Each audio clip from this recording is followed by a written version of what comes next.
वाले हैं कि ये वियतनाम सिंड्रोम की चर्चा हो रही है। आखिर वियतनाम युद्ध था क्या?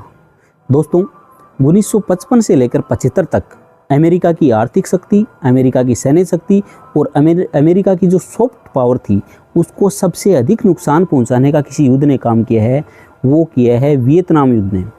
दोस्तों, 1954 में जेनेवा समझौते के माध्यम से वियतनाम का नॉर्थ वियतनाम और साउथ वियतनाम में अमेरिका ने विभाजन कर दिया था। दोस्तों, जो नॉर्थ वियतनाम था उसको सपोर्ट कौन कर रहा था? यूएसआर और चाइना कर रहे थे, कह सकते हो कम्युनिस्ट पावर कर रही थी। इधर साउथ वियतनाम था, उसको अमेरिका और इसके एलाइज के द्वारा सपोर्ट किया जा रहा था। दोस्तों, फ्रांस की हार, बियन दा फू के नेतृत्व में वियतनाम ने क्रांति की और वहाँ फ्रांस की हार हो गई।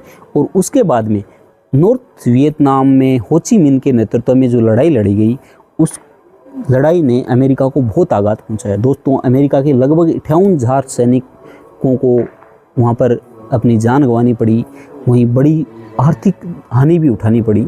इसके अलावा 1975 में अमेरिकी राष्ट्रपति निक्सन ने फिर मजबूरी में वहाँ से खुद को निकलना पड़ा और जो साउथ वियतनाम की सेना को वहाँ की पूरी कमान सौंप के कि अब आप जानो अपना काम, हम यहाँ पर ज़्यादा देर नहीं ठहर सकते। और ये डोनाल्ड ट्रंप महोदय हैं, ये भी उस वियतनाम युद्ध का आलोचना कर चुके हैं, क्योंकि ये कह चुके हैं कि आइजनहोवर या फिर निक्सन की या फिर केनेडी की ये बहुत बड़ी असफलता थी, उनकी मूर्खतापूर्ण डिसीजन था कि अमेरिका को वहाँ पर फंसाया।